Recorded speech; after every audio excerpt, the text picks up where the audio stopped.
పరిశుద్ధ నామమునకు మహిమ కలుగునుగాక. క్రీస్తునందు ప్రియ దేవుని బిడ్డలారా, ప్రభువైన యేసుక్రీస్తు పరిశుద్ధ నామములో మీ అందరికీ ఈ ఉదయకాల శుభములు తెలియచేయచ్చు ఉన్నాను. ఈ దినమంతయు మీకు మీ కుటుంబానికి దీవెనకరముగాను ఆశీర్వాదకరముగాను దేవుడు అనుగ్రహించాలని మీ కొరకై ప్రార్థిస్తూ ఉన్నాను. నేటి దినము కొరకు ఏర్పాటు చేయబడిన దేవుని వాక్యము కీర్తనల గ్రంథం 51వ సంకీర్తన 19వ వచనం. అప్పుడు నీతియుక్తమైన బలులను, దహన బలులను, సర్వాంగ హోమములను నీకు అంగీకృతములగును. ప్రియులారా, నేటి దినం కొరకు ఏర్పాటు చేయబడిన ధ్యానాంశము దేవునికి ప్రీతికరమైన జీవితం. ప్రియులారా, మన సంతోషం కోసం మనం జీవిస్తాం, ఇతరుల సంతోషం కోసం కూడా మనం జీవిస్తాం. అయితే అన్నిటికీ మించి ప్రభువును సంతోషపరచడానికి మనం జీవించాలి. దావీదు ఒప్పుకోలుతో తన ప్రార్థనను ముగిస్తున్నాడు. అప్పుడు నీతియుక్తములైన బలులను, దహన బలులను, సర్వాంగ హోమములను నీకు అంగీకృతములగును అని. ప్రియులారా, మనం చేసే ప్రతి కార్యము ప్రభువును సంతోషపరచాలి. దేవుని బిడ్డలారా, దేవుడు కఠినుడు కాడు అని A.W. టోజర్ చెప్పారు. అది వాస్తవమే. ఒకరోజు దావీదు యెహోవా వాత్సల్యత గలవాడు కనుక మనుష్యుని చేతిలో పడకుండా యెహోవా చేతిలోనే పడుదుముగాక అని అన్నాడు. దేవునికి మన గురించి తెలుసు. ఆయన మనలను ప్రేమిస్తున్నాడు, మన పట్ల ఓరిమి కలిగి ఉన్నాడు. మన కొరకు ఆయన చేసే ప్రతి ఆలోచన మన మేలు కొరకు, మన సంతోషం కొరకు, ఆయన మహిమ కొరకు ఆయన చేస్తున్నాడు.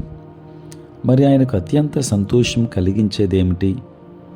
అది విధేయతతో కూడిన నడక. బలులు కాదు, మారు మనస్సు లేక నేను అర్పించే అర్పణలను నీకు అంగీకారము కాదు. అయితే నేను మారు మనస్సు పొంది విరిగి నలిగిన హృదయముతో నీ ఎద్దుకు వస్తే నీవు నా బలిని, నా సేవను అంగీకరిస్తావు అని భక్తుడైన దావీదు చెబుతున్నాడు. దేవుని బిడ్డలారా, ఈ కీర్తనను దావీదు ఎలా ముగిస్తున్నాడో చూడడం ఆసక్తికరం. నీ కటాక్షము చొప్పున సియోనుకు మేలు చెయ్యము, యెరూషలేము యొక్క గోడలను కట్టించుము అని.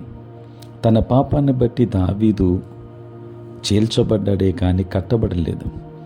శత్రువులు ఇశ్రాయేలు దేవుని దేవదూషణ చేయడానికి అతడు కారకుడయ్యాడు.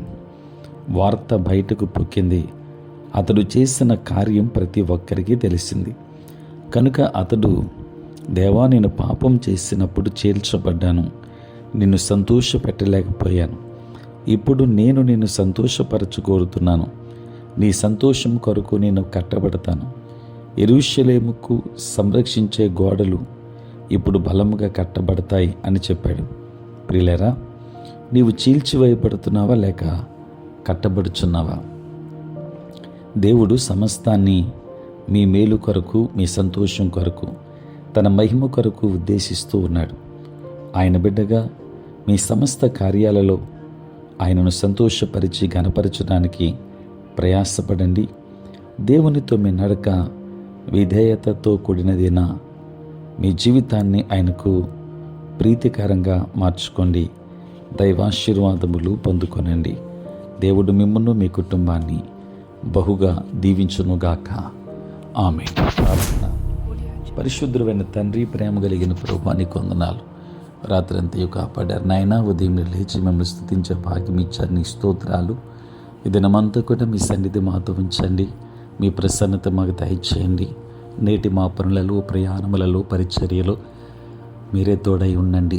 బలహీనులైన బిడ్డలను బలపరచండి. అనారోగ్యంతో ఉన్న వారికి ఆరోగ్యాన్ని ఇవ్వండి.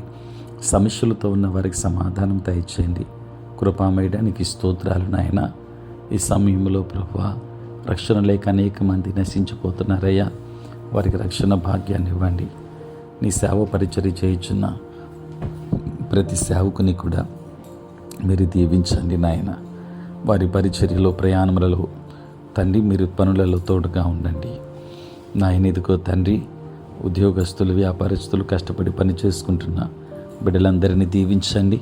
చదువుకున్న బిడ్డలకు కావలసిన జ్ఞానంనివ్వండి తండ్రి. పుట్టినరోజు, పెళ్లి రోజు జరుపుకొనుచున్న బిడ్డలను దీవించి నూతన ఆశీర్వాదాలు మెండుగా వారికి దయచేయమని యేసు నామంలో ప్రార్థించి వేడుకొనుచున్నాము తండ్రి. ఆమేన్. తండ్రి, కుమార, పరిశుద్ధాత్మ త్రియేక దేవుని దీవెన సదా మీకును మీ కుటుంబానికి తోడై ఉండును గాక. ఆమేన్.